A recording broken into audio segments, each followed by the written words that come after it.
rockers there, this is Sue from the Hellfreaks, and today I'm going to answer your questions, so keep on watching.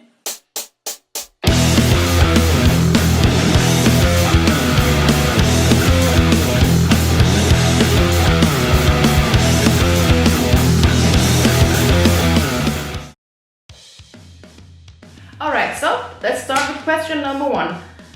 Which bands or artists have influenced your style? Well, I guess no one is going to be really surprised when I'm saying that I was always inspired by rock music. I was around 12 or 13 years old when I faced the first time Hungarian underground punk music, and I immediately fell in love with that. And from that point on, there was like no return for me. I listened to a lot of punk music, I listened to a lot of hardcore music, especially like old school hardcore. Later on, I found rockabilly music and psychobilly music, and especially like the metal scene is kind of big here in Hungary, so I was always surrounded by rock music. But my big inspiration are, well, I don't like the expression, but are female-fronted bands, especially female-fronted rock bands.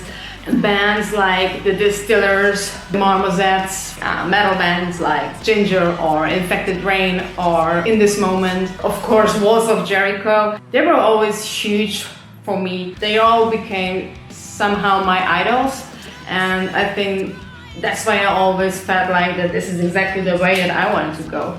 Alright, question number 2 is, when and how did you knew you wanted to be an artist? Actually, I knew it even before I had my band that I love to entertain people, because I was in an acro dunk team. It's called the Face Team. There is a lot of material on YouTube, so if you have some time, just go and watch it because it's pretty cool stuff. And I was the only girl in that team, and I really enjoyed to travel around the world and to entertain people. But that was way before I came to music. I came to music literally by accident, and I would say quite old. Of course I was not old, and I was a professional gymnast, and I had an injury when I was 14 years old. I landed somehow wrong on the vault, and they had to operate my spine, and of course at that moment my gymnast career had to stop. They said that it's even a wonder if I'm able to run again. You know, till I was 14, my life was whole about sport. I was all the time doing training, and I had nothing else in my life. I went to the school, I went to training, I went home, studied, went to sleep, and that was my day, that was my life. So when I had this injury and I couldn't continue it, it was a shock to me. I wasn't happy about it, to have so much time again. It took me a long while till I found something, how I can feel this time and how I can feel complete again. And so I started to play drums because my uncle is a drummer. Even at that point, I didn't have plans with that. I just thought that this is a hobby or something like that. So yeah, I started to play drums, I think when I was like around 16 years old, and I did it for a couple of years, and later on I even had a band where I tried to play drums. I would say I was never the talented kind. I was more the I'm enjoying playing drums kind.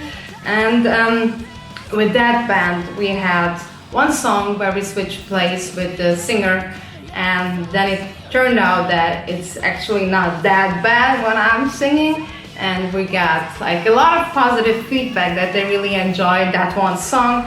And that was the moment when the Hellfreaks was born, because we decided to do a band where I'm a singer.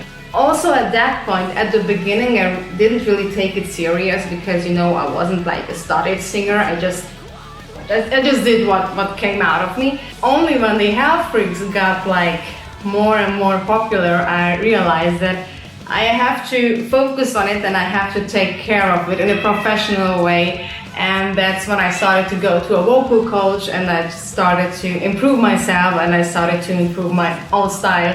So basically, when I really decided that I want to do this like with all my power, it was just like 5 or 6 years ago. Question number 3, how many languages do you speak?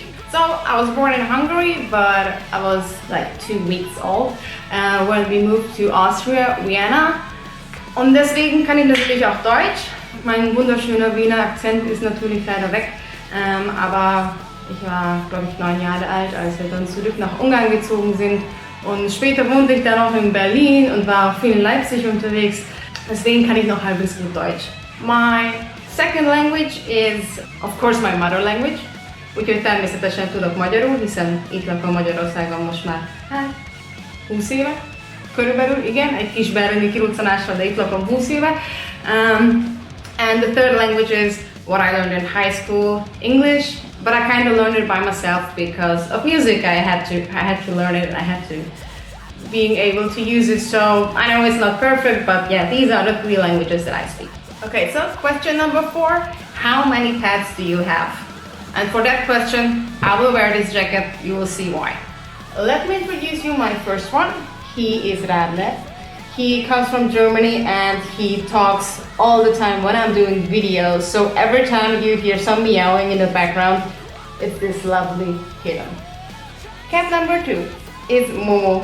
Basically, she's my oldest friend. She will turn 12 years old this summer. And she don't like it if I'm talking to her in the camera. Okay, but she is like a big inspiration to my lyrics. Her name is Momo, which is inspired by the same book like our song Man in Grey is inspired by the book from Michael Ende. And also there is another song on our new album God on the Run, which is called Tabby. So you can guess where the inspiration of that song comes from. She said I should not say any stupid thing about her.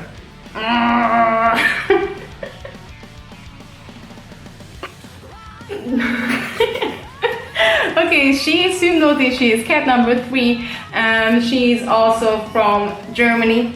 She's quite shy and she don't really like to be in front of the camera, as you see, but she loves to travel on my shoulder, and if I would be a pirate, I guess she will be my parrot.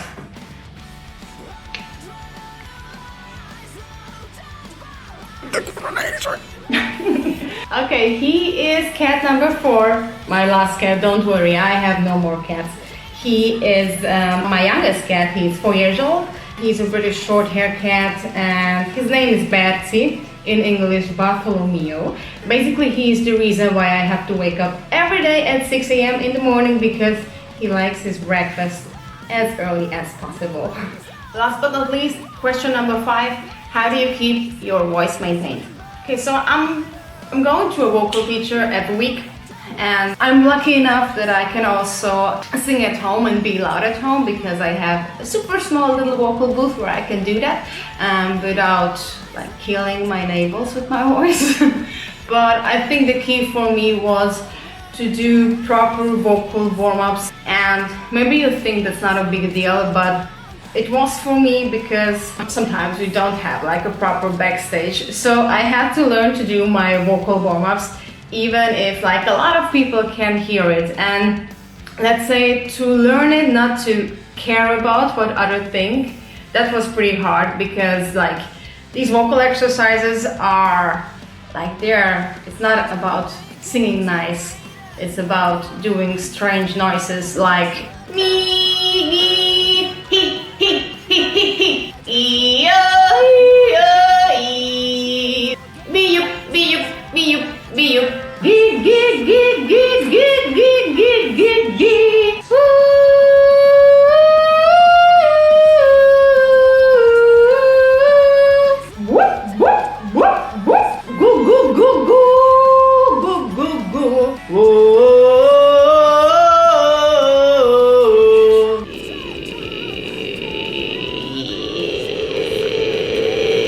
So, as you can see, the harder thing was to overcome to act like a total idiot in front of everyone else in the club. Thank you very much for watching, and don't forget to keep your inner freak alive. See you at the Hellfreaks show.